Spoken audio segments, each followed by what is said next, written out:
Well, howdy there, Internet people. It's Bo again. So it has been 8 days since the president's fateful decision,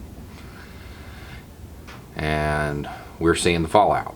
So we're going to talk about the fallout from his decision, and then we're going to talk about fallout, because, I mean, that's something we have to talk about now. It started when the President of the United States moved a small number of U.S. forces out of the way to a different location in Syria so Turkey could invade.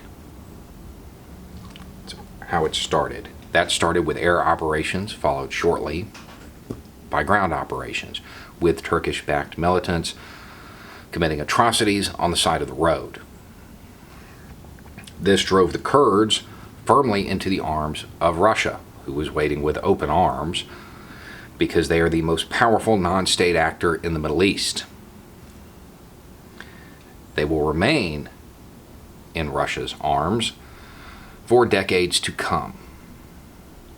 Russian and Syrian troops quickly advanced to fill that power vacuum into what positions that were held by U.S. forces. Happened so quickly, it's almost like they knew it was coming. IS staged a series of jailbreaks to get their comrades out, and they are probably now stronger than when President Trump took office. U.S. forces have almost been hit by artillery fired by a NATO ally. The Air Force is reportedly scrambling to try to get 50 B-61s out of Incirlik Air Force Base. B-61s are nuclear weapons. Whoever talked to the press about this from the White House needs to be fired. This should not have been talked about until they were removed. They should have been removed the moment the Turkish president indicated interest in obtaining his own weapons. Most people thought they had been removed, and that it was a show like they were still there. But I guess not. The fact that this was discussed before they were removed illustrates why you don't override the counterintelligence guys when they say, hey, this person doesn't need a security clearance. Because if you look at this situation from the Turkish perspective now, they are facing EU sanctions, they're facing US sanctions, they have no allies outside of NATO, and their position in NATO is not exactly secure anymore.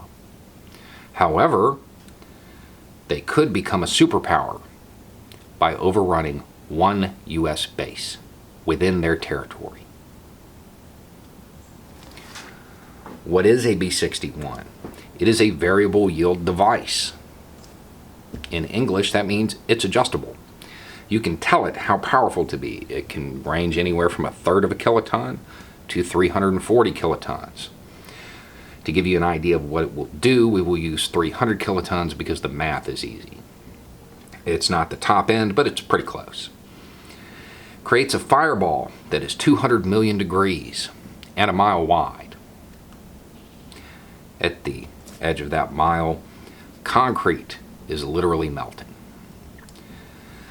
The winds from the blast are 750 miles an hour. Think of that in relation to a hurricane. With 100-mile-an-hour winds, only it's 7.5 times stronger, and the hurricane's on fire. At 3 miles out, clothing will burst into flames. Creates a lethal environment that is roughly 50 to 60 square miles. Another good point of reference would be Hiroshima. That was a 15 kiloton device. This has the capability of delivering 340. It does not need a missile. It can be delivered by any plane with some pretty simple modifications. Make America great, right? At least now we have a time frame, a reference. Now we know when they're talking about. 1950s and 60s, when everybody was in bomb shelters. Because if these devices get out, that's what's going to happen. We're going to be back in that situation. And as the president undermines Well, everything, Republicans in Congress are silent, saying nothing, because they are terrified of the president's Twitter wrath.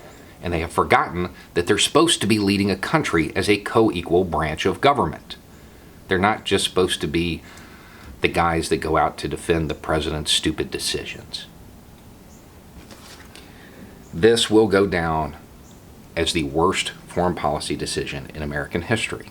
It will have effects for decades to come.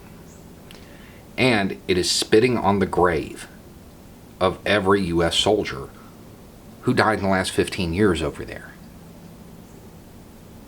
Because all of this will spread if it is not immediately contained. Everything that happened over there will have been for nothing. It started as something bad, but there were little bits of good that came out of it. And all of that's going to be undone. All because the president would not listen to people that knew more than him. I would strongly suggest the next time we elect a president, we don't choose a failed reality TV star with an ego that can't accept the fact that he doesn't know everything. This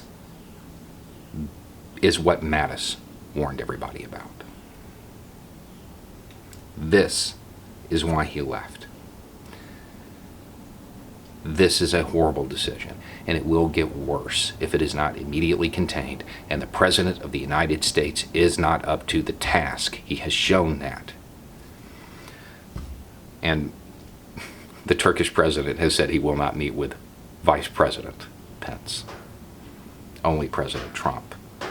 Because now, because of the president's weakness that he showed on the phone, the Turkish president believes he has the upper hand.